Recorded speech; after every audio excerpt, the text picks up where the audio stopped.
Acesse sejaamigo.com.br e conheça os planos. Amigo, viva conexões reais.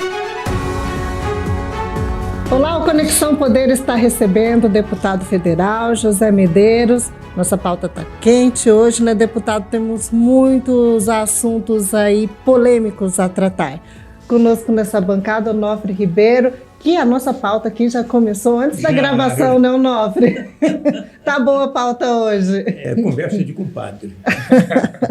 Deputado, vamos começar aqui a nossa entrevista sobre um dos temas polêmicos mais recentes e que está pegando agora na Câmara Federal, que é o pedido de impeachment do Lula. Teve aí 139 assinaturas, se eu não me engano foi mais até que o pedido da Dilma.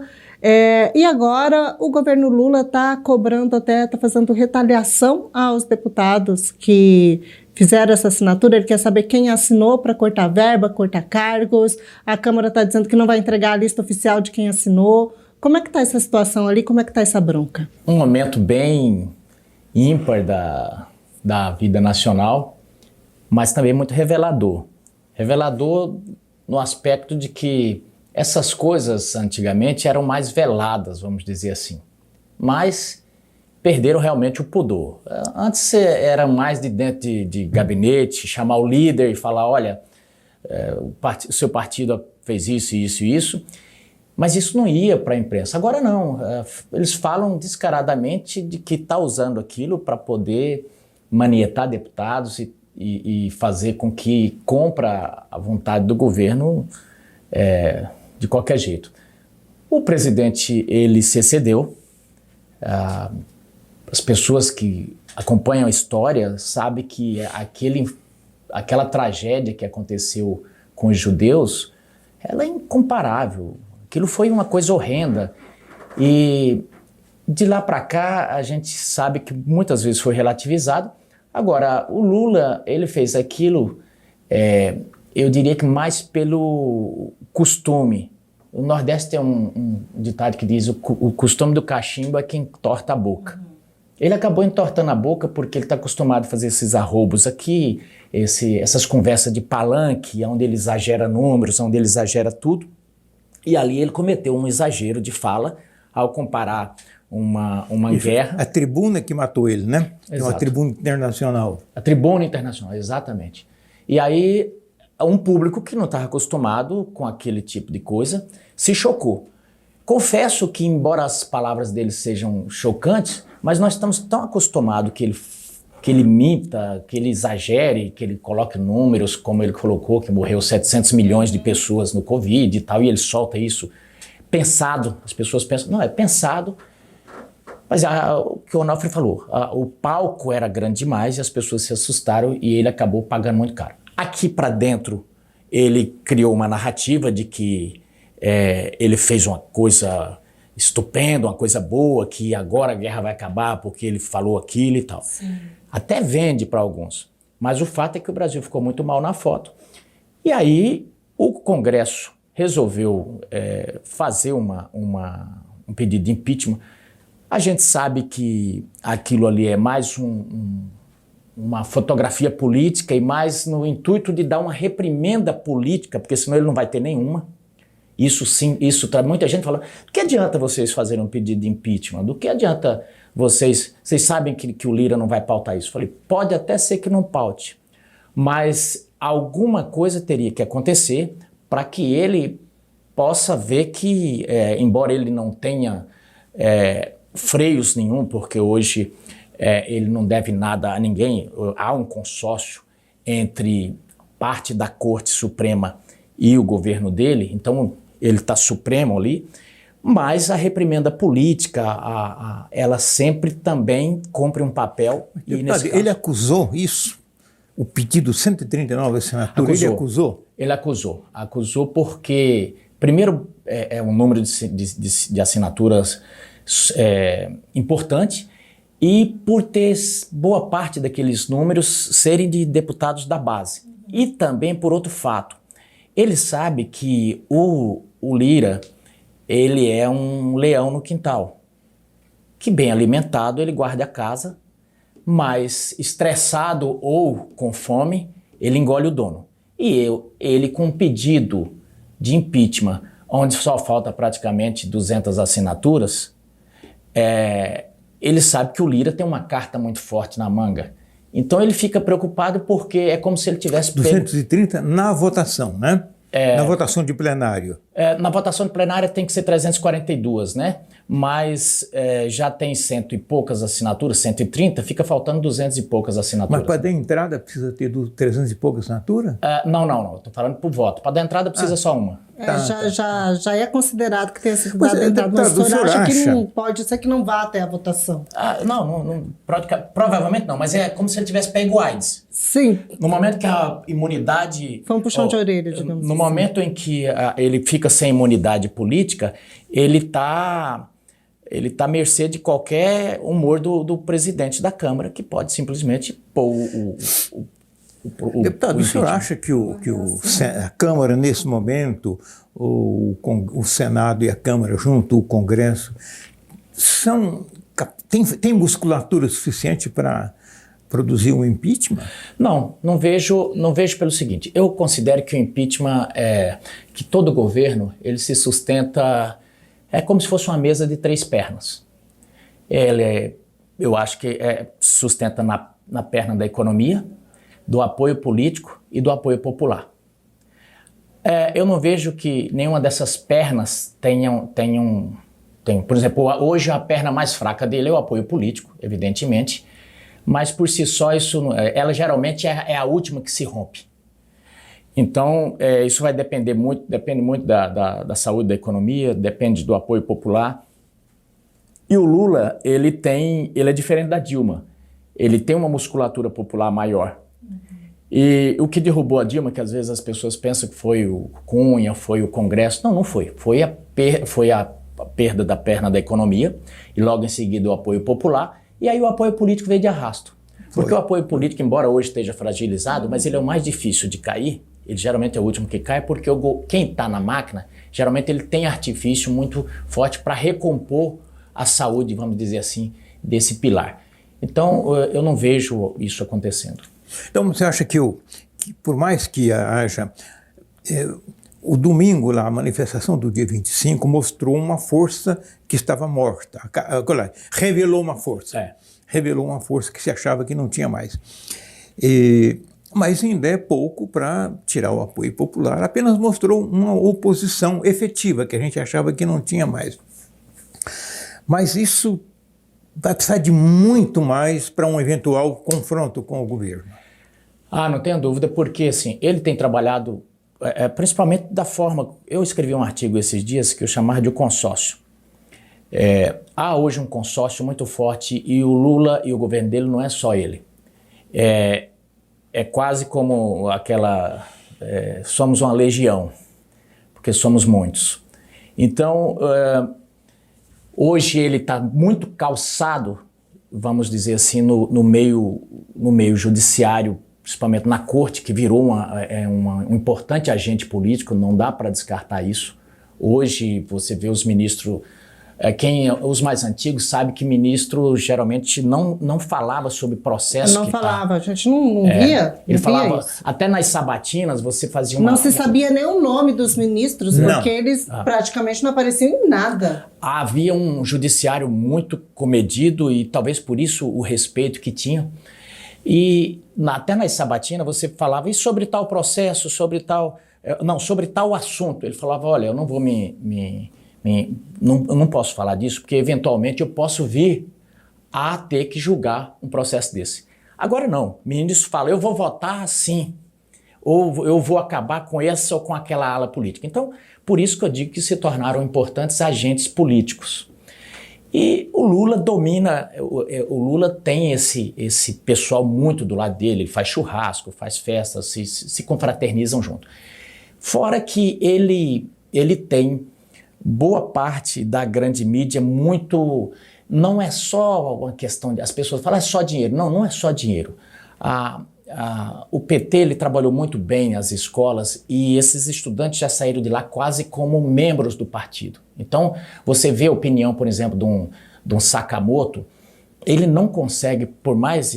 São simpatizantes mesmo. São simpatizantes, eu diria que mais, além de simpatizantes, se tornaram militantes. Ele não consegue fazer uma coisa, ele ficou assim, ele não consegue enxergar além daquilo. Ele não está aberto também para outra visão que não seja defender o Lula, que é considerado ali uma espécie de... Deputado, nesse raciocínio seu, deve ter lhe preocupado, como preocupou a todos nós, a ida do ministro Flávio Dino para o Supremo e a colocação do ex-ministro Lewandowski no Ministério da Justiça. O que significa a ida do Flávio Dino para o Supremo Tribunal Federal dentro desse seu raciocínio? Dentro desse raciocínio significa o seguinte: hoje, quem sustenta essa fortaleza jurídica, vamos dizer assim, essa retaguarda jurídica do governo, é o Alexandre de Moraes, no qual eles não confiam. Eles consideram, por exemplo, que o governo está dependendo e está terceirizando o combate à direita fascista, nazista, essas coisas que eles falam todas, está terceirizando a instituições e que é capitaneada por um cara da direita liberal. Que é o Alexandre de Moraes. Ele vem lá do governo de PSDB, MDB. Exato. Eles se sentem fragilizados porque é mais ou menos assim, qualquer hora a gente sofre um revés. E eles queriam ter um Alexandre para chamar de seu. Então eles pegam um cara, vamos dizer assim, um esquerda raiz, que notadamente não tem, talvez escrúpulo seja uma palavra muito pesada, mas eu diria que não tem dificuldade de fazer o que o Alexandre está fazendo com muita propriedade. Então o Flávio Dino vai nesse contexto desse novo cenário de um STF político. Para mim, a ida do ministro Flávio Dino é para barbarizar a politização do Supremo. Daqui para frente não há mais barreira. A represa rompeu. Sim. Até onde o Supremo pode ir? Eu diria que, para quem assistiu o filme Toy Story, tem o Buzz Lightyear, que é um dos personagens, é um astronauta. Ele sempre que dava um voo, ele dizia ao infinito e além. Isso não tem limites. O poder eu diria que alguém abriu, eu não sei quem foi, mas alguém abriu, porque em determinado momento alguém lá no STF olhou e falou, espera aí, mas eu posso fazer qualquer coisa. E passou a fazer, porque o único limite que pode ter é um Senado. E com um presidente que tem o poder de estancar qualquer vontade do plenário, que é o nosso sistema hoje, eles sabem que dali não vai sair nenhuma reprimenda, porque o limite que poderia ser dado seria dado pelo Senado. E aí, não tendo esse limite do Senado, a gente pode caminhar para uma ruptura, uma venezuelização do Brasil, por exemplo? Olha, o que eu vou falar aqui pode parecer exagerado e alguém dizer assim, olha, o Medeiros está falando com o fígado, está falando porque ele está num lado político que está aí por suficiente nesse momento, mas o que eu vou falar aqui é pela observação, pela experiência que eu adquiri desde que entrei no Senado, comparando o cenário da Venezuela e o daqui. Tem aquela parábola do sapo, que diz que você coloca um sapo dentro de uma vasilha e vai esquentando ela aos poucos, e o sapo morre porque ele não percebeu que a água foi esquentando, ele já estava naquele ambiente, ela foi esquentando aos poucos. Nós estamos num cenário muito parecido.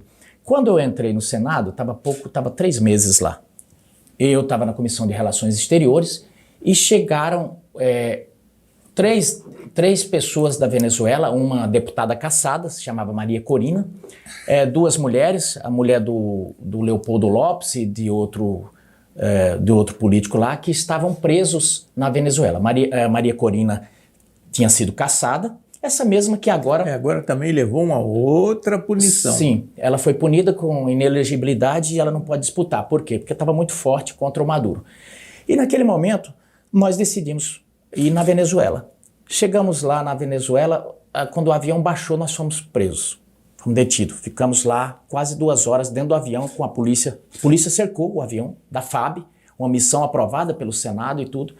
Bem, ficamos lá, muita negociação. Quando descemos do avião, fomos presos dentro de uma van. A polícia cercou a van e fomos nos levando. E ficamos depois quase fomos mortos pelos coletivos do Maduro. Depois ficamos retidos, que eles fecharam o aeroporto e nós ficamos retidos com a polícia cercando lá. E só fomos soltos porque então Eduardo Cunha, era presidente da Câmara, ameaçou o governo Dilma, disse que suspendeu os trabalhos da Câmara e falou que só voltaria a funcionar a Câmara no Brasil quando os senadores fossem liberados. Então, no início da noite, nós fomos liberados e voltamos. Um episódio muito parecido com esse do repórter português. Agora, no dia 25. Exatamente. Da manifestação. Então, o que acontece? Naquele momento que eu cheguei na Venezuela, o que se via muito eram as pessoas estupefatas, porque até então eles não tinham visto assim, você ir para cima dos opositores e prender simplesmente e o argumento era interessante. Vejam se vocês já ouviram falar alguma coisa. Era atentado ao Estado Democrático de Direito. Ora. Coincidência. E aí, o que acontece? Quando começou essa história de atentado ao Estado Democrático de Direito aqui, não acendeu a luz em muitos lá em Brasília, mas acendeu um monte de alerta na minha cabeça. Eu falei, porque você passou por isso. Eu passei por isso, falei, meu Deus. Já vi isso. E aí de lá para cá, nós tivemos, olha, Venezuela tinha Leopoldo Lopes preso, aqui nós tivemos Daniel Silveira. Aí muita gente falou, mas Daniel Silveira falou um absurdo. Sim, pode ter falado. Falou besteira, mas eu conversei teve um filósofo que me disse o seguinte, se besteira desse cadeia, Lula estaria preso. Filósofo conhecido em Mato Grosso. Eu não vou falar o nome dele para ele não ser preso. Mas o que acontece? Ele está hoje condenado a mais de 10 anos de cadeia, numa cela com 20 pessoas, com uma latrina só. Esse é o caso do Daniel Silveira. Tomaram todos os bens dele, com multas e tudo, esposa... Nós temos casos, por exemplo, de jornalistas em que o judiciário foi na conta da filha para que ela cancelou a conta da filha para que não chegasse dinheiro para o pai, porque o pai estava passando necessidade e ela foi na internet e pediu. Então, tem um deputado estadual preso essa semana também no Espírito Santo. O capitão Assunção. Estava na igreja, sim, né? Por quê? Porque ele fala coisas na tribuna. Quer dizer, eu tive minhas redes cortadas porque eu tinha feito uma avaliação do cenário político, mas eu faço avaliações, eu não ataco no pessoal e tudo. Mas foi considerado, provavelmente, que eu fiz afronta ao sistema eleitoral ou alguma coisa assim. Deputado, como é que chama isso tudo? Do Daniel Silveira, o que o senhor está acabando de falar, isso dá conta da filha do deputado, como é que chama isso? Eu chamo de regime de exceção, eu chamo de ruptura democrática. Mas os militares não fizeram isso. Eles caçavam e parlamentares não foram presos. Eles cometeram outras coisas, fecharam o Congresso várias vezes, num certo momento fecharam o Supremo, a imprensa trabalhava bem censurada, mas violência, a não ser aquela violência de quartel, contra militantes de esquerda, que depois da lei da anistia resolveu de um lado e de outro e pacificou o país. Isso que está acontecendo agora, os militares não fizeram, porque ou era outro contexto ou a ideologia é outra. Eu creio que a ideologia é outra. Agora, nós tivemos, vamos dizer assim, se considerou aquilo lá ditadura, então vamos lá. Nós tivemos uma ditadura que eles chamam ditadura de direita e agora nós estamos começando a experimentar uma ditadura de esquerda. Então, o tempero de uma e o tempero de outra, né? E tem um problema maior a ser enfrentado, é porque quando uma pessoa... Me perguntaram esses dias, escuta, o que é que você acha sobre o que está acontecendo, essas ações e como o ministro Alexandre de Moraes tem atuado junto com outros ministros? Eu falei, olha, é uma coisa muito perigosa, porque qualquer um de nós consideramos quando você corta o pescoço de uma criança, ou coloca uma criança no forno e assa ela na frente da mãe, ou parte o ventre da mãe e vê ela e põe o pai para assistir aquela barbaridade ali. Eu falei, são atos horrendos que nenhum de nós concorda com aquilo, mas o cara que está fazendo faz rindo e você fala, meu Deus, como é que ele faz isso? Ele faz isso porque ele acha que é pelo um bem maior.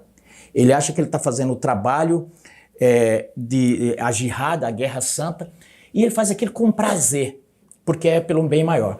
Aqui no Brasil está uma coisa muito perigosa, porque as pessoas que estão fazendo essas coisas, elas estão fazendo coisas horrendas, mas é pelo um bem maior. O ministro Alexandre de Moraes chegou a dizer o seguinte, que se na Segunda Guerra tivesse homens como ele, a Segunda Guerra não teria existido. Homens com coragem.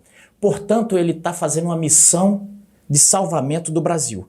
E nesse salvamento, justifica prender milhares de pessoas, justifica prender velhinhas, justifica coisas... Porque o problema não é ele fazer aquilo, o problema é que ele acredita naquela narrativa e ele se sente um ente do bem.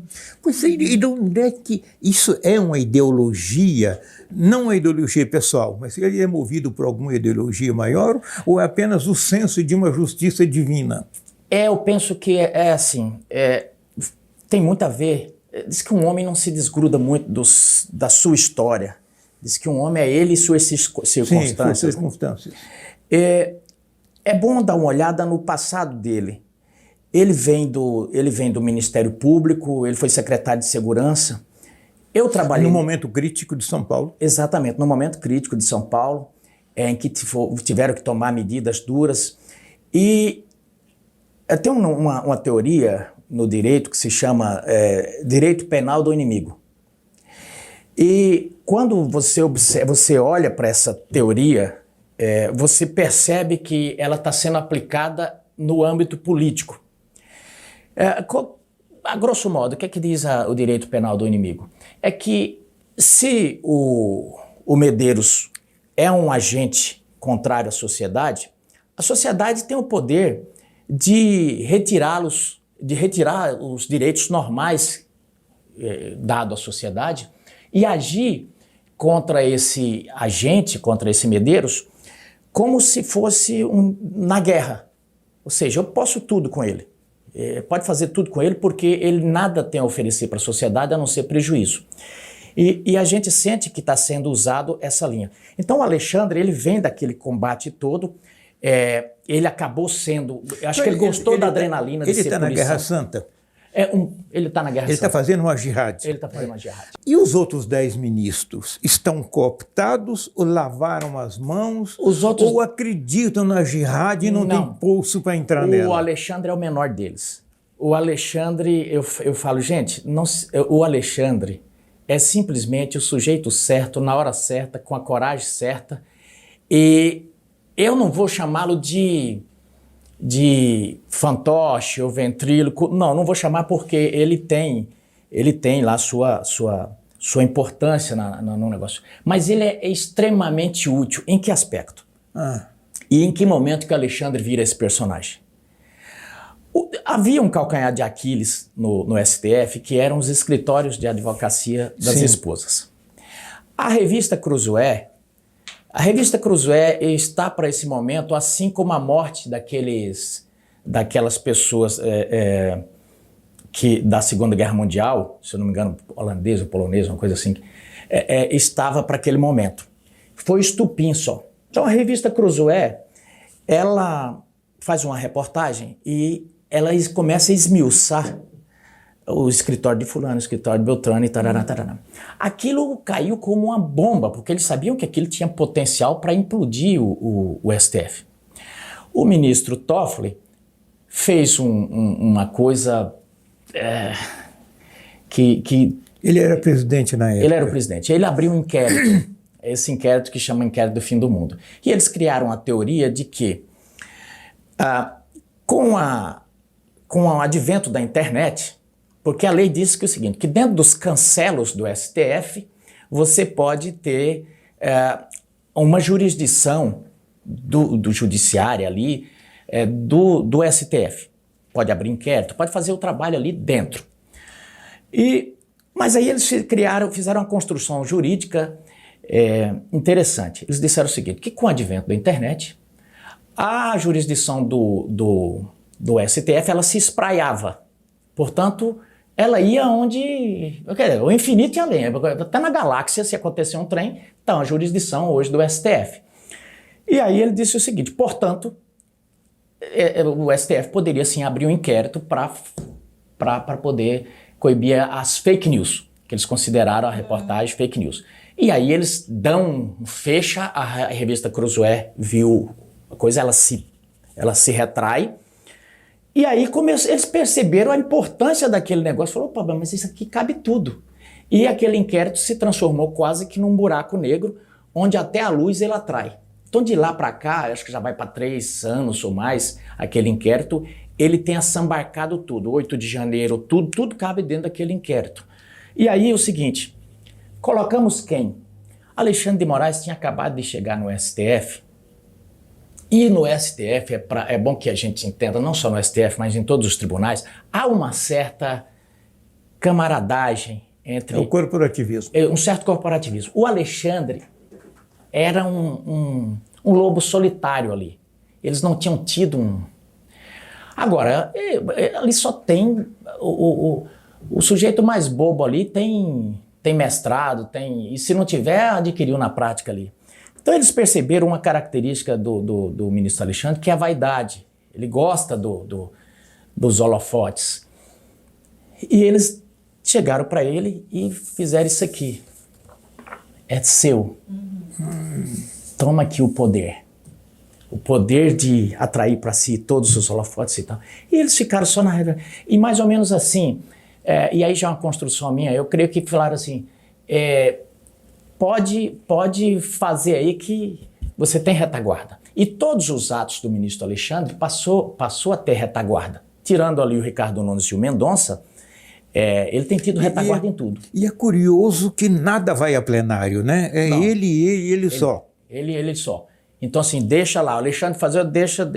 Então assim, Depois se estourar, estoura com ele. Exatamente. Então o ministro Alexandre, ele tá assim, existe o Estado tem a sua construção toda, e ele virou a ponta da espada, a ponta da lança. É dura, cortante, mas ela não está sozinha, ela tem todo um... E está distante do cabo que segura. Exatamente. Então, ele é um... Ele é o Benaia, filho de Joiada lá da Bíblia. E deu Benaia, filho de Joiada, sobre ele e morreu.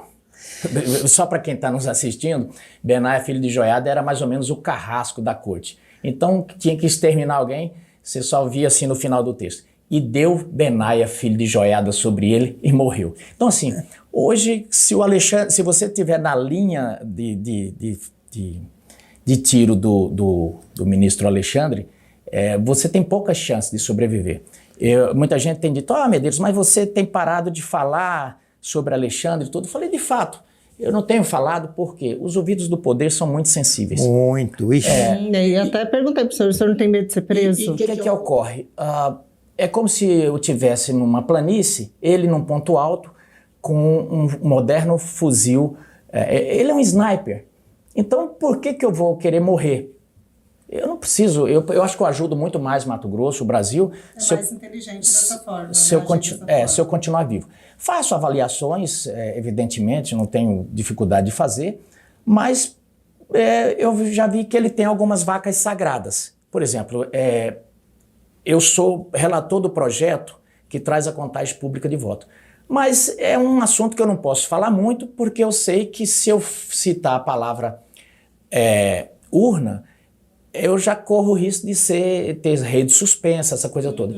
Então eu tenho visto mais ou menos, eu até defendi em um certo momento, falei, olha, eu gostaria que o ministro Alexandre facilitasse a vida dos súditos para que a gente soubesse quais pontos a gente não pode ultrapassar. Porque como ele deixa livre, e ao mesmo tempo nada é livre, corre o risco da gente infringir.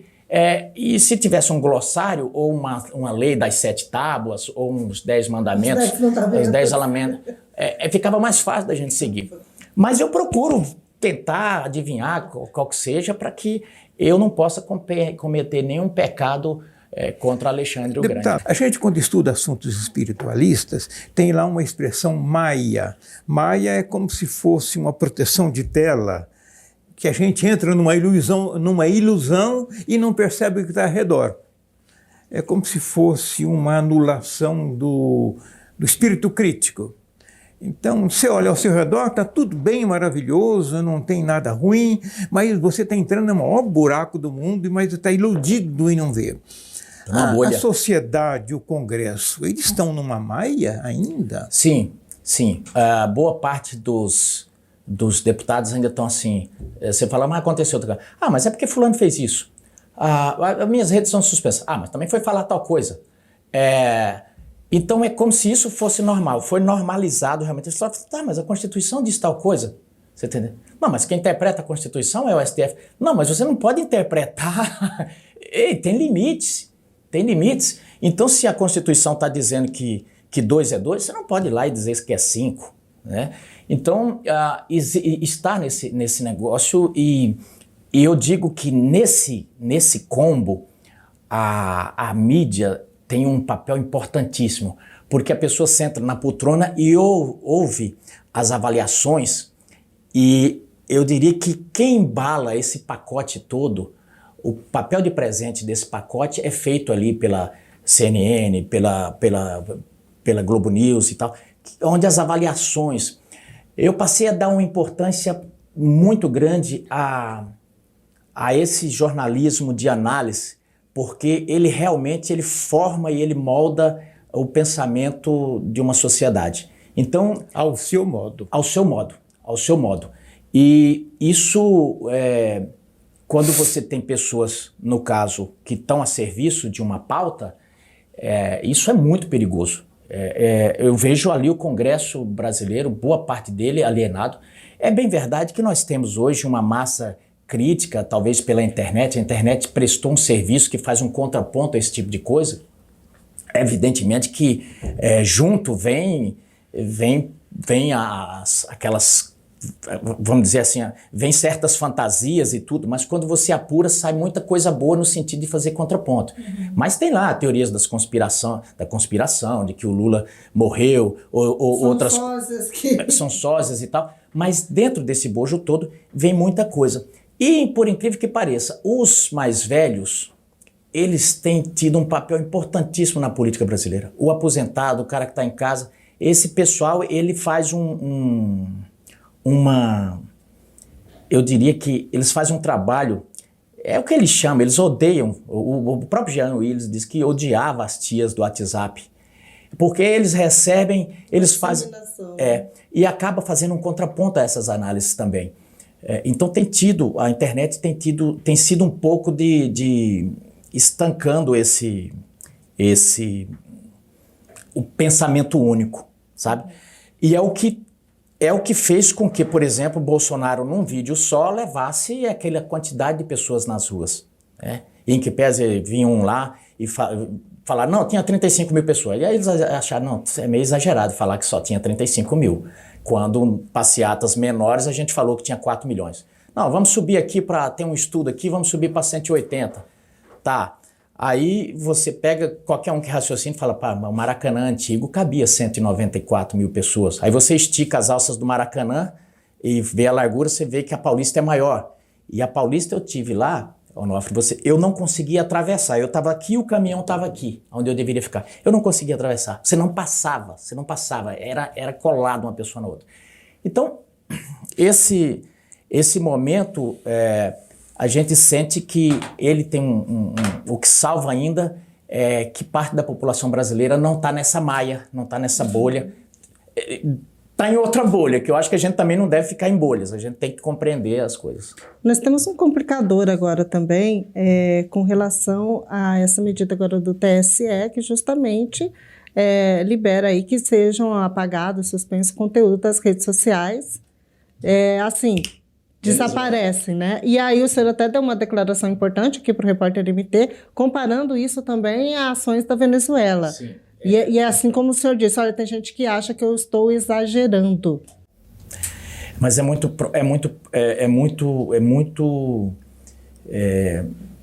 revelador esses atos por 2 motivos. Um, revela esse caráter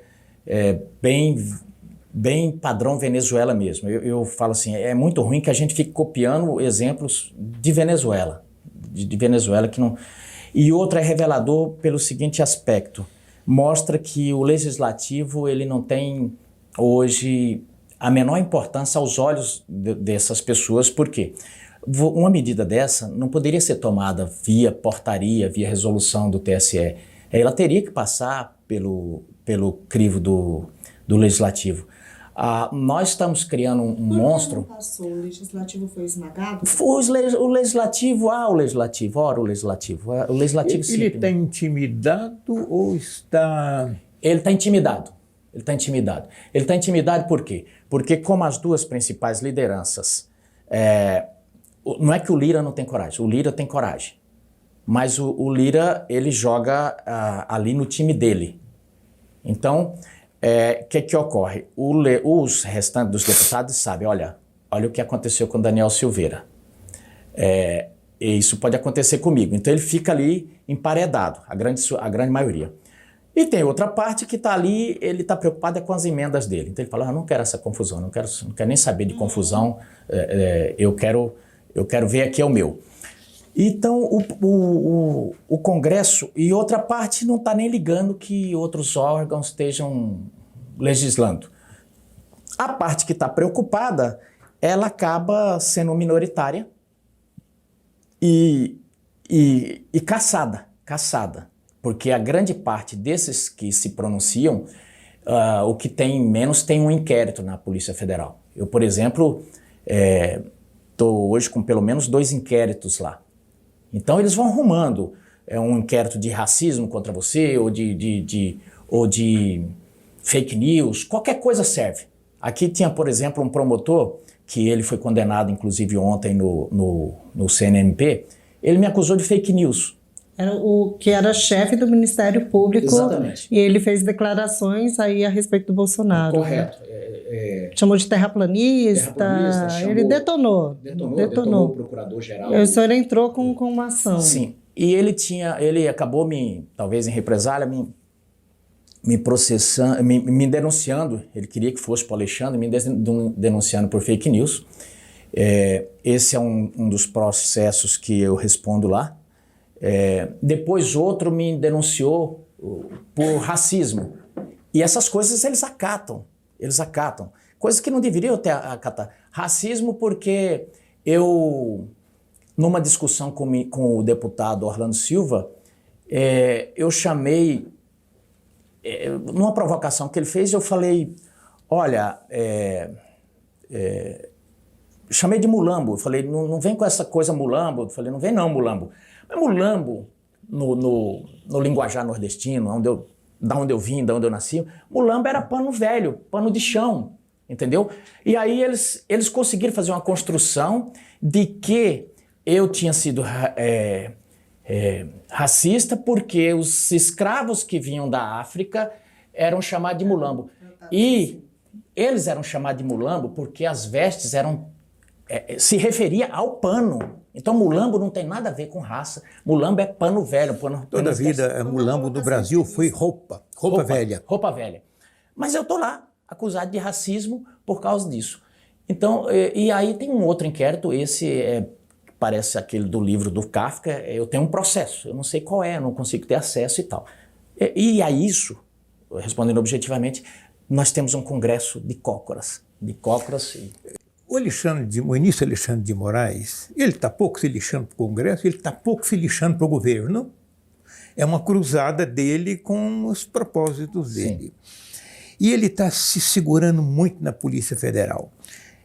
A Polícia Federal está virando uma polícia política, como virou na Alemanha, como virou na Venezuela, como virou em Cuba, como virou na Rússia, como virou na Coreia do Norte, como virou lá nas guardas, lá no Irã, tipo assim. Hoje é uma polícia política.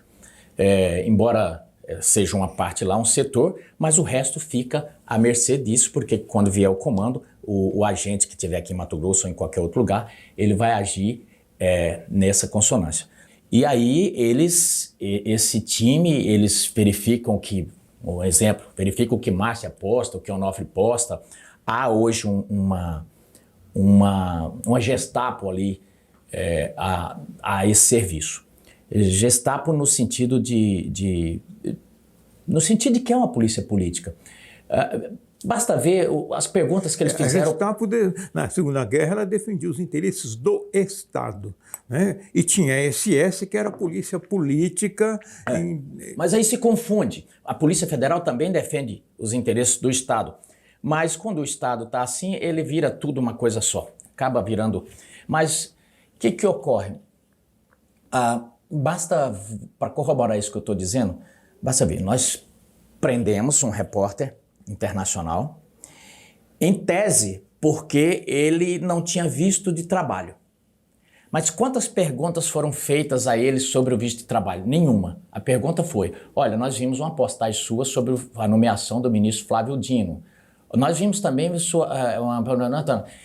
perguntas foram totalmente políticas. Então, assim, é uma polícia que está ali a serviço de uma pauta. Quando o presidente Bolsonaro, ele é acossado por... Ele está andando de jet ski, mais um grupo de pessoas. Aparece uma baleia. Ora, a baleia, ela não tem endereço, ela vai aparecer aqui ou lá para você ir lá ver. Não, você está em certo lugar, apareceu uma baleia. O presidente Jair Bolsonaro, ele é processado por espantar baleia. E a Polícia Federal se espanta com isso, ou se ocupa com isso.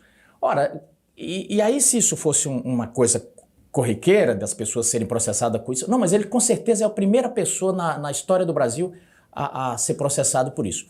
E quando você tem na própria cidade passeios turísticos para avistamento de baleias. Isso mesmo. Eu falei, se a moda pega no mundo, é aquele parque aquático famoso de Miami iria prender aquelas pessoas todas, as baleias ficam presas ali e tal.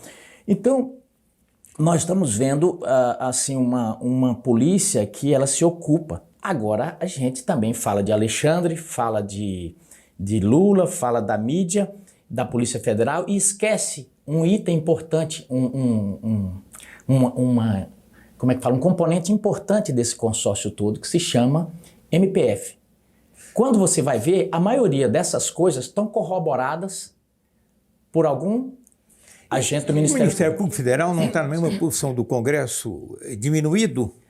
Com a diferença que o Congresso, ele ainda, parte está amedrontada e parte está agindo contrária a isso. Ainda se insurge contrária a isso. Eu fiquei pasmo de ver o Ministério Público, ao ver suas funções totalmente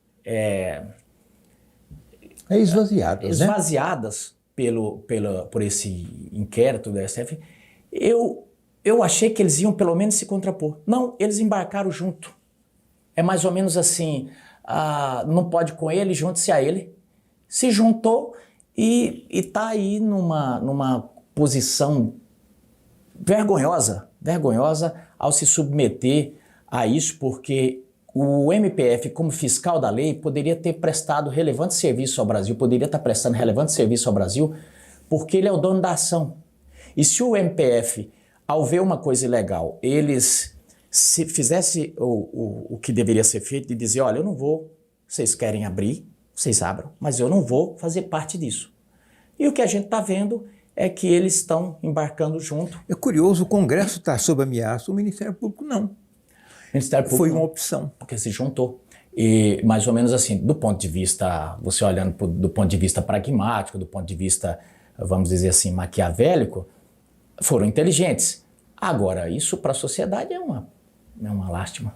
E, deputado, aproveitando esse gancho da PF, a gente viu que alguns sites dela, inclusive vazou pelo Globo, numa coluna do Globo, de que o discurso do ex-presidente Bolsonaro, lá no ato do dia 25, poderia ser usado como prova de tentativa de golpe, porque foi colocado ali que em um trecho do discurso dele, ele teria admitido que tinha conhecimento sobre a minuta do golpe, que é até aquela parte que ele fala.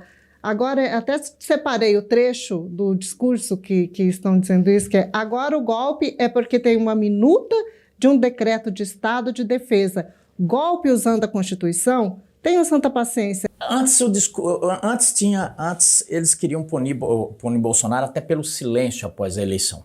Diz que o fato dele ter ficado em silêncio era uma sinalização para as massas de um possível ruptura dele, enfim, o silêncio dele era criminoso. Agora a fala é criminosa. O Bolsonaro está numa situação assim, se ele ri é porque riu, se ele não ri é porque não riu. Essa história mesmo começou, eu posso dizer aqui, lá no meu gabinete. Como é que ela começa? Quando eu vi as afrontas que estavam sendo feitas à lei, com as pessoas sendo proibidas de se manifestar, com as pessoas, falei, olha, isso aqui extrapolou qualquer limite.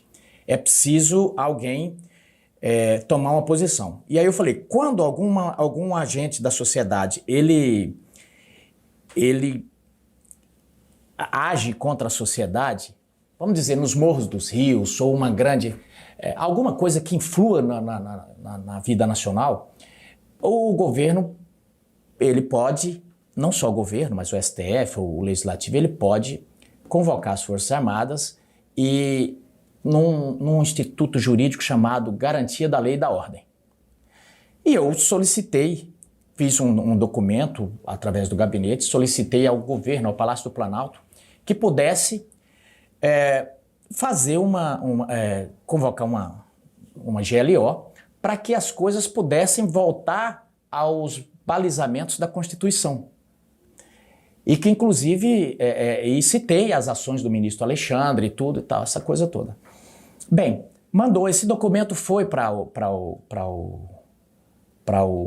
presidente Jair Bolsonaro, evidentemente. De lá eu recebi depois, aí eles mandaram para o Ministério da Justiça, que mandaram para o Ministério da Defesa. A meu ver, errou o Planalto, não tinha que mandar, porque se você vai definir GLO, quem define é o Planalto, tinha que mandar para lugar nenhum. Aí mandou para o Ministério da Defesa, por fim eu recebi a comunicação que não era o instrumento jurídico que poderia ser usado, e tarará, cheio de argumentação. Então, enfim, o Planalto acabou não aceitando isso. Mas, obviamente, isso foi discutido, né? Foi discutido se era possível, porque quando eu vi que o Planalto não aceitou, eu cheguei a conversar com o presidente Jair Bolsonaro e falei, mas não é possível que... Ele falou, Medeiros, desse jeito, eu não vou fazer nada que não tenha balizamento jurídico. Eu falei, não, eu não estou pedindo que o senhor faça nada contra, porque aí nós estaríamos diante de uma ruptura.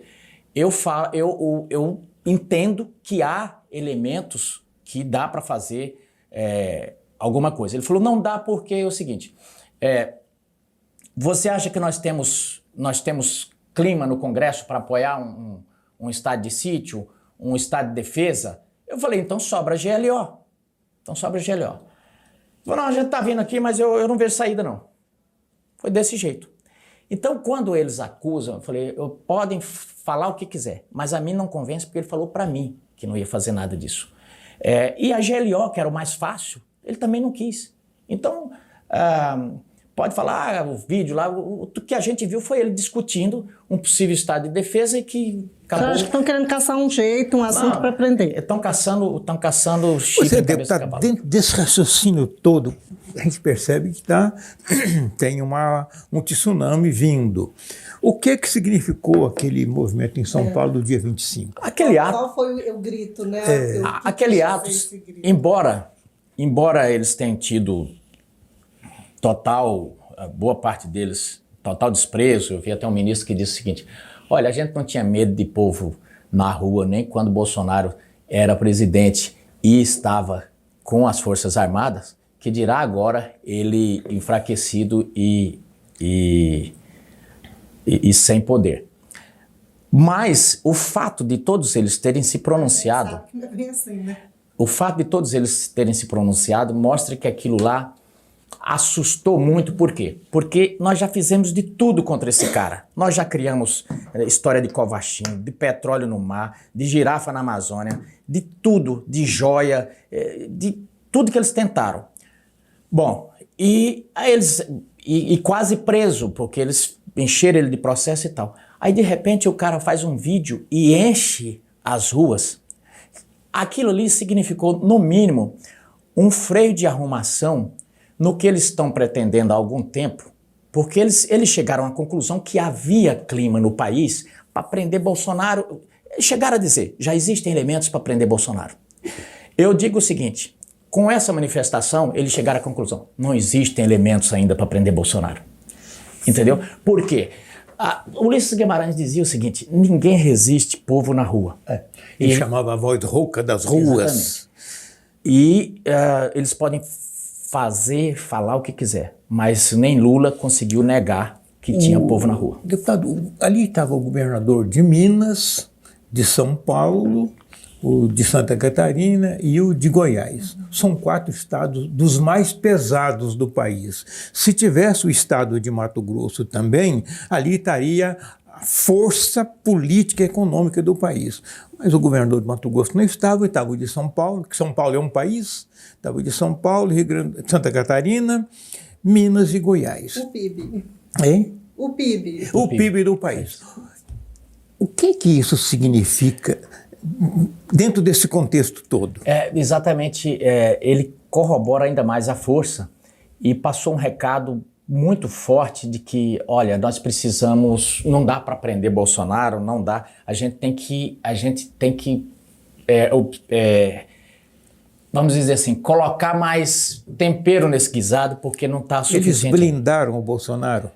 Foi uma blindagem, E essa, ainda sobre, terminando aqui a conclusão dessa nossa análise sobre esse ato do dia 25, o que ele significou? Foi, digamos assim, ele derrubou as muralhas do medo após o 8 de janeiro? O senhor acha que agora começa uma nova fase? Perfeito. Porque a análise dos detratores do Bolsonaro e até de boa parte de gente que estava no entorno do presidente, eles tinham assim, Bolsonaro não consegue, não é nem Bolsonaro, a direita não consegue mais levar ninguém à rua, por quê? Porque o ministro Alexandre, ele fez um negócio que eu batizei. A direita ou a esquerda? A direita, a própria direita. As pessoas ficaram com medo. Sim, então a análise era o seguinte, eu até batizei esse instituto jurídico, esse instrumento jurídico de coação pedagógica do Alexandre. Por quê? Se você vê as prisões do ministro Alexandre, todas elas tiveram a simbologia. Não era necessariamente pelo que o agente tivesse, pela conduta do agente, e sim pelo que ele representava. Então eu afasto um governador para assustar todos os outros 26. Eu prendo um secretário de segurança para mandar recado para todos os outros. Não me importa se ele estava lá nos Estados Unidos, se ele estava de férias. Não. Eu prendo um comandante da PM, não importando se ele estava de férias, para mostrar para os outros. E eu prendo 1.500 pessoas para mostrar para o restante da turma que, olha, da onde saiu essa tem mais, você pode ser preso também. Então a análise do pessoal era o seguinte, ninguém vai mais passar. Eu prendo todos os ônibus para que dono de empresa não alugue mais ônibus para esse povo. E de fato isso funcionou, porque muita gente tentou ir para Paulista, não conseguia ônibus, porque o cara ficava com medo de prender os ônibus dele. Então essa pedagogia do ministro Alexandre, ela era justamente para evitar que novas manifestações acontecessem. Mas não funcionou. Não funcionou, em que pese muitos acharem que as pessoas nunca mais iam para a rua. Então, a sua avaliação aí, a sua pergunta, ela diz isso, descreve justamente o que aconteceu.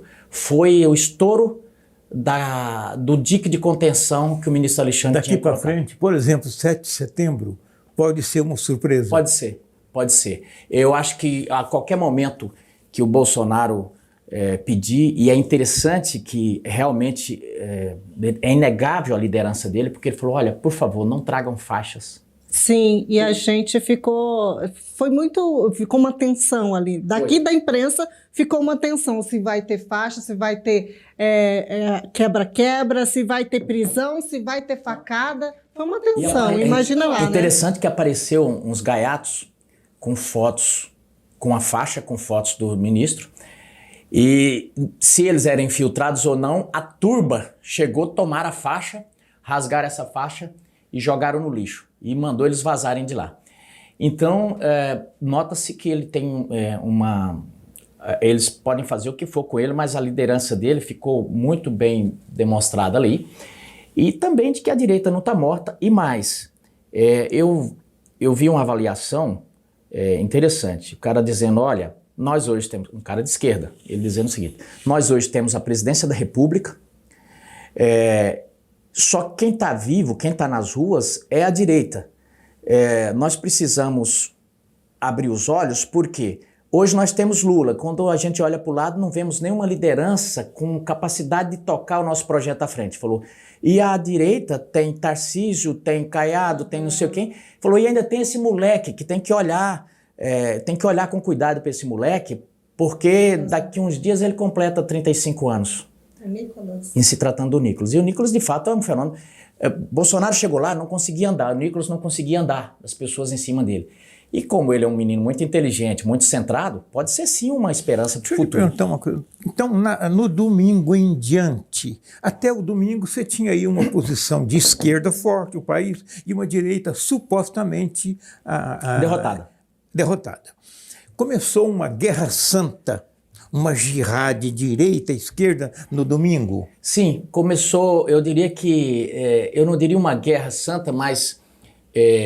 porque ainda continua um batendo e outro apanhando, mas não tem uma briga. Não tem uma briga. Eu acho que eu sinto assim, com o ministro Alexandre ali, é mais ou menos assim, não, baixa o braço, eu não estou brigando com você, eu estou te batendo. Então assim, ainda nós estamos só apanhando. Mas eu diria que ela demonstrou o seguinte, nós estamos vivos, e precisamos agir com inteligência, com estratégia, para que a gente possa passar por esse deserto. Quem é que está pautando quem? O presidente Lula está pautando o Supremo ou o Supremo está pautando o presidente Lula? Há uma simbiose, ali há uma, vamos dizer assim, um consórcio mesmo, mas nesse momento, se eu tivesse que colocar uma hierarquia, o Lula é muito inteligente. Ele é um sobrevivente, mas ele tem tentado colocar pessoas com um perfil bem político, e uma das coisas também é porque ele sabe que ele tal qual o legislativo, não tanto quanto o legislativo está, mas ele está hipossuficiente. Hoje quem manda no pedaço realmente houve ali um desequilíbrio entre os poderes muito forte. O culpado disso é o pêndulo da balança, o Senado, e aquele artigo que diz os poderes executivo, judiciário e legislativo harmônicos e independentes entre si, isso virou lenda. E de fato quem está no controle da coisa toda é a Corte Suprema. Pode-se dizer que o presidente está refém do Supremo? Está refém. Então, mas o que é que ele faz? Ele, tal qual o Ministério Público, ele adotou um papel de sobrevivente e ele tem caminhado, tem conduzido junto, vamos dizer assim. E eu diria que o STF também prefere assim, porque ele, com essa parceria, os dois se fortalecem. Os dois se fortalecem e mais ou menos assim. O PT não partilha poder, mas dessa vez ele está partilhando por uma necessidade de sobrevivência. Não é nem que ele está partilhando, é que ele sabe que não tem como enfrentar. Não sabe como enfrentar. E está sendo beneficiado, está vendo o adversário que ele considera como principal adversário sendo atacado duramente, sendo destruído. Então ali eu diria que há um benefício mútuo e é assim que eu avalio essa relação. Num olhar de futuro, isso pode conduzir a quê? Olha, pode conduzir se o Lula não conseguir fazer um equilíbrio de força e numa relação sempre há ruídos, atritos, pode conduzir a um Alckmin daqui a pouco na presidência da República, e aí eu estou falando por exagero, vamos dizer. Mas como eu diria que o STF hoje é mais do Alckmin do que do Lula, se o Lula não souber conduzir a relação com a Alckmin ali e com com o STF. Poder é um negócio fantástico, né? 1000 tentáculos, passando Exato. por 1000 funis. Essa é uma avaliação que eu faço que quando você vê mesmo quem está controlando a coisa toda, ou se não está controlando, mas quem, se quisesse, controlaria tudo. Alckmin. Aliás, desculpa, ele foi posto lá, não foi por acaso. Não foi por acaso. Não foi por acaso porque ele precisava dessa parcela. Eles fizeram um cálculo muito interessante, uma espécie de cópia da Argentina, mas foi bem feito. É o seguinte, ele sabia que ele precisava daquela parte da direita centrista para poder completar os votos que ele derrotaria o Lula, ou que ele derrotaria o Bolsonaro. Para a gente concluir essa questão da polarização da esquerda e da direita, deputado, o senhor falou aí que agora a direita tá mais forte após essa questão dessa manifestação do dia 25, demonstrou essa força. Antes disso, a gente já via algumas pesquisas publicadas em vários sites nacionais de que se a eleição tivesse sido agora recentemente, daria novamente Lula e Bolsonaro, porque estariam ali pau a pau. E agora? A gente sabe que o Bolsonaro está com essa questão de ficar inelegível e a direita tem outros nomes que vêm sendo trabalhados para esse enfrentamento futuro. E agora, na sua avaliação, como seria agora que já deu, digamos, iniciou-se essa nova fase da direita demonstrando força, seria novamente pau a pau? Ou se não puder vir o Bolsonaro como candidato, vindo um outro nome da direita, não teria nem pau a pau, já seria mais ou seria menos? Olha, nós estamos aqui nem aquele paciente que estava muito mal e que ainda não dá para fazer perspectiva de futuro. Nós estamos vivendo o dia, né? Sobrevivendo o dia, e eu diria que a partir de domingo o que aconteceu é que houve um diagnóstico de que o sistema imunológico do paciente está forte. Reagiu e que há uma perspectiva boa. Em relação ao futuro, o que nós estamos investindo muito nas eleições de 2024 para fazer uma boa base de vereadores, uma base de prefeitos, para que a gente possa chegar com musculatura na eleição de 2026. Porque uma coisa que nós pecamos, e não foi por falta de que eu avisasse, foi que em 2020 abdicou por orientação ali no entorno do presidente. Os militares tinham um raciocínio de cenário de guerra, de que se tem dois adversários brigando e que você de repente pode ter o apoio dos dois lá, isso seria melhor do que você brigar com um e perder o apoio do outro, e perder o apoio desse. Isso não se revelou na prática, porque o que aconteceu? O presidente ficou de fora do processo eleitoral. Houve lá o enfrentamento entre os candidatos a prefeitos, essa coisa toda, mas quando chegou na hora em 2026, nós tínhamos um bom governo, com uma boa história para contar, e em diversos lugares nós não tínhamos quem contasse essa história. Porque em determinados lugares do país, a internet não chega, o rádio não chegou, embora por forças estranhas, mas nosso programa não foi passado no rádio. E aí, quem que supre isso? É o vereador, é o prefeito. Então chegava o auxílio, ou chegava o negócio da transposição do Rio São Francisco, chegava o vereador e falava, não, isso aí é programa do PT, isso aí é do Lula. Não tinha um contraponto para dizer, olha, o programa nasceu lá no PSDB, Lula pegou, mudou de nome, o Lula pagava 190, o Bolsonaro está pagando 600. Nós não tínhamos esse cara para fazer esse contraponto. E aí você pode ter uma boa notícia, uma boa história, se não tiver ninguém para contar. E a gente quer que em 2026 a gente tenha pessoas que possam ser os nossos contadores de história, que possam saber fazer o contraponto. Isso tem um valor muito grande.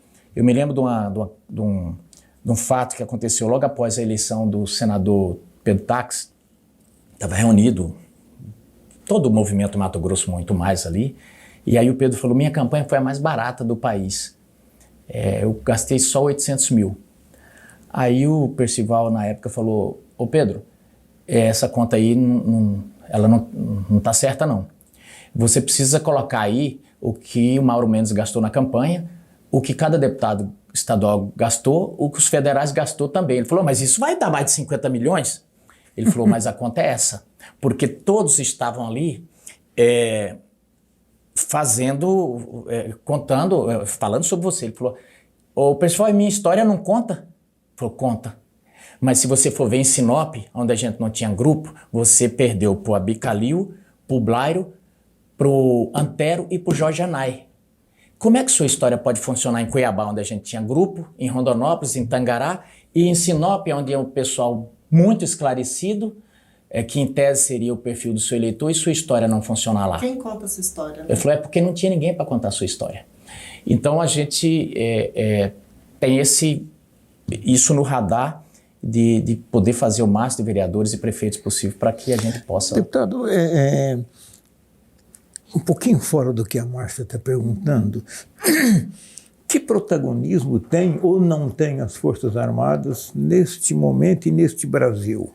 Não, essas Forças Armadas que tinha no inconsciente popular, de que tinha gente que achava até as Forças Armadas um poder moderador, eu diria que o Alexandre, ele fulminou, ele esmiuçou isso aí tudo quando ele prendeu generais.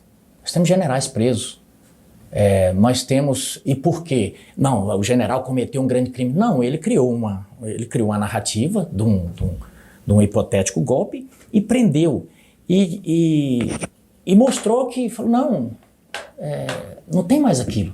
Então, aquelas Forças Armadas, que as pessoas até tinham um certo... Não, acabou, não existe aquilo. Então, o perfil que eu vejo em Brasília hoje do militar médio, quando eu digo militar médio, pegando o comportamento, eu falo de general, em termos dos generais, é o seguinte, é o cara que ele quer trabalhar, subir na carreira dele, receber o salário no final do mês e assim, eu não quero saber disso. Então, assim... O Alexandre foi o primeiro cara a perceber isso. Então esse mito caiu e hoje o militar ele está totalmente... Não existe um pensamento... Eu não vejo dentro das Forças Armadas um pensamento ou alguém que neles gostava. Eles gostavam muito de planejar o Brasil. Havia antigamente... Aliás, boa parte das estradas, da infraestrutura do país era bolada pelos militares. Se a gente for ver aqui... Cuiabá, Cáceres foi os militares. Quem pautou os militares na Revolução foi um livro do Golbery do Couto Silva, Geopolítica do Brasil. Era uma visão militar que vinha desde 1922 do tenentismo, né? Deixa eu lhe perguntar uma outra coisa. O ministro Alexandre de Moraes tem uma superestrutura de planejamento e execução ou é só a cabeça dele? Não, ali é o que dá. Dependendo do sol, eu acho que esquenta no dia ali. E ele não tem assim nenhum obstáculo entre o sol e o cérebro, e o que dá ali na cabeça dele, ele tem tido. Eu não vejo assim ele com planejamento. Ele tem sim um planejamento básico vamos dizer assim, quase um comitê da maldade ali, no que ele faz. Por exemplo, todas as ações mais importantes contra nós sempre vêm com um número cabalístico, 22. Então, a multa contra o PL, 22 milhões, o dia do depoimento tal importante do Bolsonaro é 22. Se vocês não esquecerem, por que está sendo... É mais ou menos isso. Mas eu não vejo um planejamento, assim, eu não vejo ele com um planejamento de... Ele tem ali um caminho a traçar, que é a proteção da democracia, mas você não lastreia um projeto numa mentira. A democracia nunca teve em risco porque Bolsonaro, se ganhar, vai acabar com a democracia. E Bolsonaro sempre falou, eu vou dar um autogolpe, para quê? Se eu já estou no... Bom, passou o tempo inteiro falando que Bolsonaro estava tentando com a democracia. E não teve isso. E aí termina o governo contra a democracia. Então, assim, criaram uma narrativa, e narrativa é um troço bem complexo, quando ela é bem firmada, e ele, diante disso, ele começa a fazer toda a sua construção. Então, eu digo que não tem alicerce essa justificativa dele. Ele não tem um governinho dele? Não tem. Só o poder? Só o poder. E ele exerce isso aí, eu sinto que ele se satisfaz com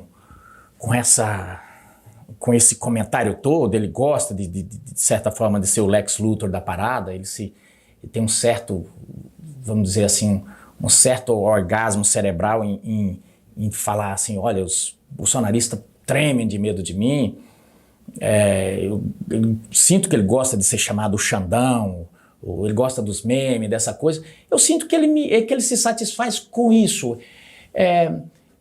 Basta ver que tudo isso, infelizmente no Brasil, às vezes nós somos bastante pequenos e também essa coisa do STF aí, ela é pequena porque ela começa tudo não por um projeto de país, não por uma ideologia ou por alguma coisa. Ela começa por causa dos escritórios de advocacia.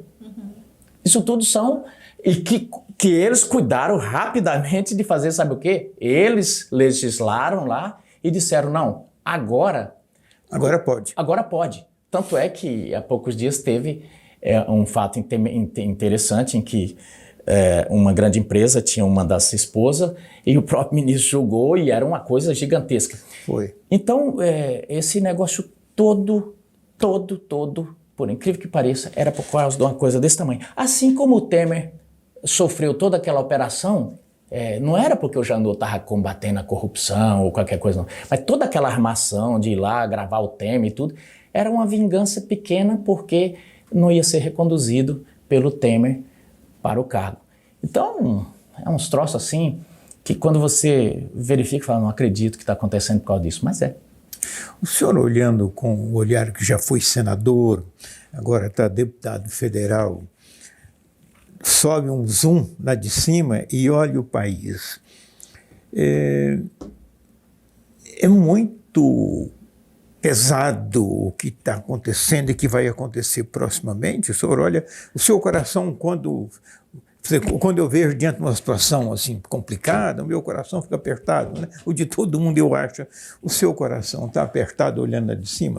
Tá, porque pelo macro e pelo micro. Quando eu vejo um cara que nem o Vasquez, que eu conheci, trabalhei com ele na polícia, um cara extraordinário, um cara de um currículo tremendo, e eu vejo ele comendo uma cadeia bruta, simplesmente por causa de uma... O que foi presidente, foi diretor anteriormente, né? Então, quando eu vejo ele comendo uma cadeia bruta, simplesmente para que sustentem uma narrativa, realmente isso é de apertar. E também pelas oportunidades perdidas. Eu estive na Argentina, Márcio, e eu vi lá uma coisa interessante.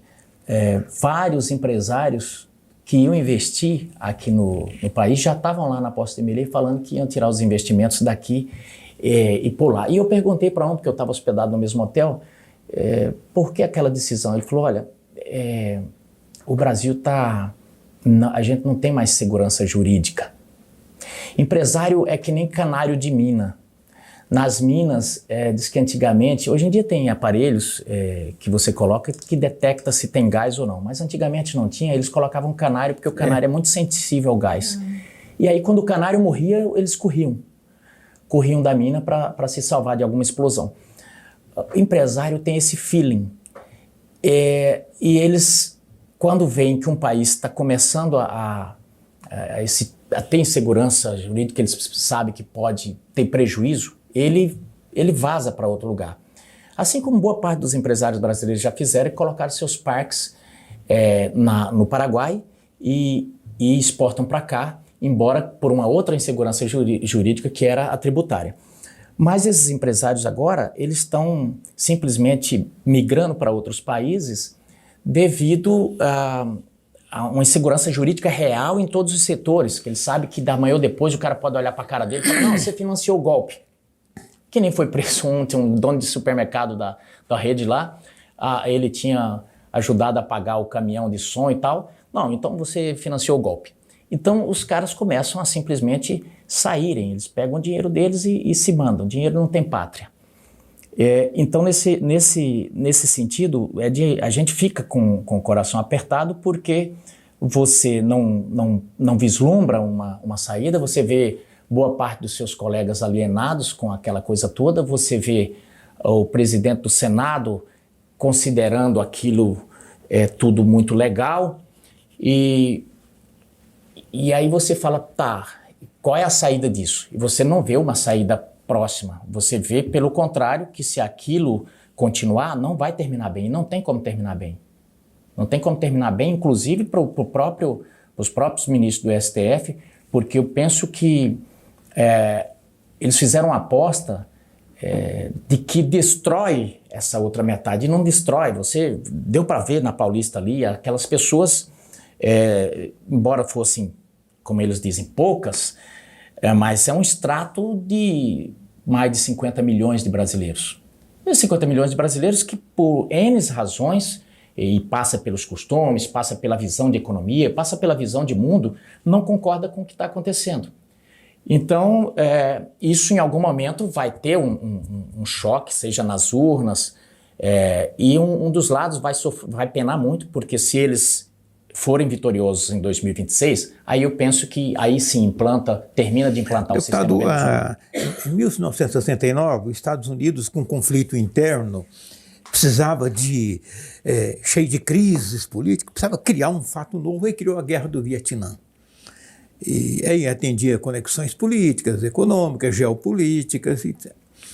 E criou uma narrativa interna de salvar a democracia no mundo. Nasceu ali essa coisa deles. Pagaram muito caro por isso e foram pagando sucessivamente, até chegar na crise de agora, que acabou aquele Estados Unidos daquele momento. Mas naquele momento da guerra surgiu até um movimento hippie, que era um movimento da juventude, que se posicionou contra e foi para a rua. As mulheres jogaram a virgindade no lixo, que era um tabu, jogaram as religiões, jogaram a família, cabelão, aquelas batas indianas, fumando maconha, amor livre, vivendo em acampamento, numa nação daquele tamanho. Em cima de uma narrativa que morreu, e a guerra teve que acabar em seguida, e o Nixon foi cassado, teve que renunciar dentro desse contexto todo. A gente pode dizer que, em um certo momento, a gente vai pôr o fim nessa narrativa? Eu tenho essa esperança, porque ela é muito fraca. Ela é muito fraca. E muitas coisas têm caído por terra. Uma hora porque isso é que nem aquela coisa, diz que a verdade é que nem a luz do sol. Uma hora ela aparece, e eu vejo que assim como lá, aqui também deve cair. E quem é que poderia fazer isso? O Congresso, a gente está vendo que está demorando. Vai demorar muito a recuperar a sua coragem. O Ministério Público, nós já falamos sobre ele aqui, ele se corporativizou com o Supremo. A mídia vai jogar um jogo aí, então não dá para trabalhar com ela. O que sobra seria o povo. O povo. E o povo, principalmente, não necessariamente precisando... eu penso que 2026 é o deadline. Eu não vejo como, nem tem como fazer isso até 2026, por uma questão lógica de que eles estão com todos os... Eu diria que eles estão eles estão com a chave do cofre e do paiol. E aí o que acontece? Entenda-se o paiol, estou falando aqui é linguagem militar, gente. Paiol é o lugar onde se guarda as armas, é o poderio militar. As armas e as munições. E as munições. E eu incluo nesse paiol todo o instrumento de poder, incluo aí o STF e tudo mais. Então o paiol bem reforçado. Mas temos 2026. 2026, e aí eu diria que a salvação do Brasil está no Senado.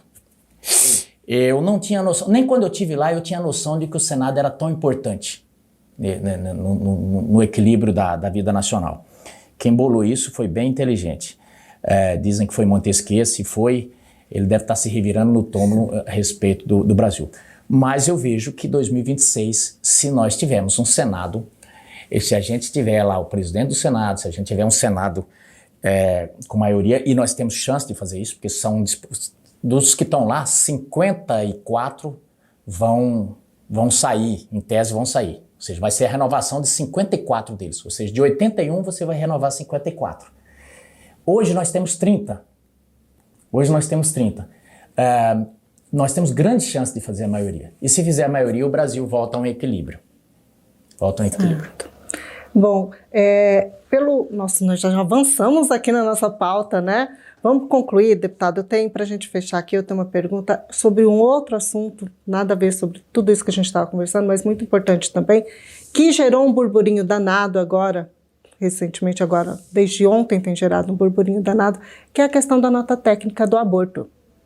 Que eu quero aproveitar a sua presença aqui para comentar sobre isso, porque ela não chegou a ser publicada, mas ela aconteceu, e aí rapidamente ela foi retirada, e o Ministério da Saúde já veio colocando que não vai ficar mantida aqui a nota técnica de 21 semanas, porque conforme o Onofre mesmo coloca sempre, o Brasil é um país conservador. A população demonstra ser contra o aborto. E aí tínhamos essa nota técnica já liberando, nos casos que são devidos até 21 semanas, e depois retirando ela, ficava liberada até 9 meses. Ela ia sair, ela ia ser publicada? Com certeza, ia ser publicada. Aquela ministra... Nós já e qual a mensagem que eles mandam com isso para a população? Na verdade, a mensagem... O PT, ele é muito de... Eles fazem muito isso. O Mão Santa dizia um negócio... ele era muito espirituoso, e ali na tribuna ele fazia... Ele foi senador pelo Piauí. Pelo Piauí.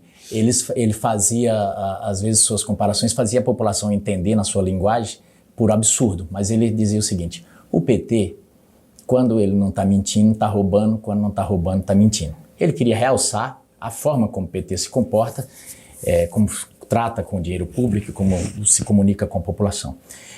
E eles trabalham com muita estratégia essa questão, e eles, sempre que vão colocar algum projeto, eles sentem a quintura da chapa. Então eles vazaram a nota para sentir a repercussão. Vazaram propositalmente. Sim, não tenho dúvida disso.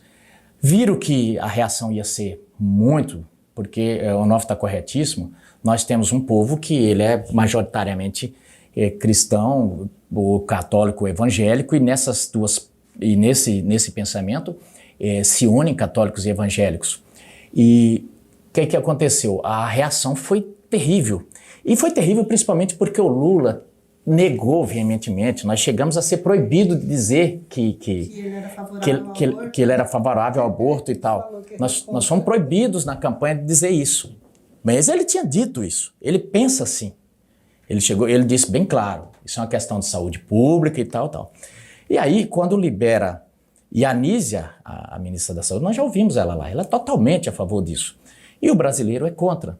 Porque na cabeça do brasileiro médio, um bebê de 9 meses, você ir lá e matá-lo, você está matando um ser. É um assassinato. É como um aborto, já é um parto ali. Exatamente. Então assim, não é porque, lógico, houve um crime horrendo, de estupro e tudo, mas aquela criança, eu até achei louvável, uma atriz da Globo, ela foi estuprada, ela teve o bebê e ela não quis nem ver. E ela entregou para doação. E totalmente... Eu admirei demais aquela mulher. Ela se sacrificou ali e tal. Grandeza, né? E ela foi uma grandeza. Mas ela também disse, olha, eu não quero ver porque eu não quero ficar lembrando. E ninguém pode julgar. Agora, matar a criança, pelo amor de Deus. E aí, eles pagaram para ver, sofreram aí, eu acho que trouxe um desgaste desnecessário para o Lula. Eu nem sei se ele tivesse sido consultado antes, se ele ia topar, porque o Lula é um animal político muito esperto. Ele já tinha percebido que essa questão era muito sensível. E eu não sei se ele ia autorizar fazer um negócio desse, não por amor às crianças ou porque ele pensa diferente, mas é porque ele tem uma imagem a política a zelar, e ele sabe que o eleitor dele também, em que pese votar nele, é um eleitor não necessariamente de esquerda, ele é um eleitor conservador que vota no Lula, porque, veja só... simpatiza com a promessa da picanha, exatamente, ou que simpatiza Lula, com alguma outra declaração. Lula não é necessariamente de esquerda. Ele gosta da picanha e da cerveja que o Lula promete. Ele gosta das tiradas do Lula, ele gosta do Lula. É diferente dele concordar com a liberação de droga, com as pautas do PT. Pois é, essa foi pesada ali. Foi mais mais um gásinho para a direita, né? Ele tem nos ajudado bastante. Mais um gásinho. Deputado, eu quero agradecer sua entrevista ao Conexão Poder. Fica a caneca do Conexão Poder nos presentes para o senhor. O senhor já tem uma coleção? Não, uma que eu tinha lá acabou quebrando. Então essa daqui vai substituir aquela. Aqui, gente. Fica o espaço aberto para suas considerações finais também, deputado, caso tenha mais alguma coisa importante que a gente não tenha colocado, e a sua mensagem para a população. Agradecer, me sinto muito honrado de estar aqui nessa bancada com o nosso Aristóteles mato-grossense, né? A contribuição enorme do Onofre hoje com relação até a todos esses temas também históricos, aos quais nem todo mundo tem conhecimento. De estar aqui com você, Márcia, e dizer que nós temos um momento agora muito importante no Brasil. Vai começar aí já o processo eleitoral de 2024. Eu diria que se nós estamos construindo uma casa política, ele é o alicerce dessa casa, e que a gente continua lutando muito lá para que espaços como esse a gente possa ter sempre no Brasil. Porque se continuar na atuada que está, daqui a uns dias a gente já não pode ter mais um bate-papo desse, assim como certos temas a gente já não pode tocar aqui. Por exemplo, dependendo do tema que fosse escolhido, eu não tenho dúvida que nós receberíamos a visita da Polícia Federal se a gente tocasse em alguns temas aqui, com mais vamos dizer assim, com mais aprofundamento em certos temas. O site seria retirado do ar, seria desmonetizado, assim como como a Jovem Pan foi. A Jovem Pan foi.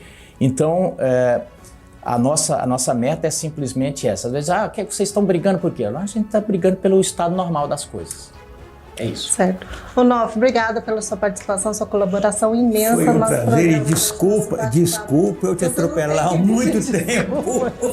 Obrigada, deputado, e todo mundo que nos acompanhou até aqui.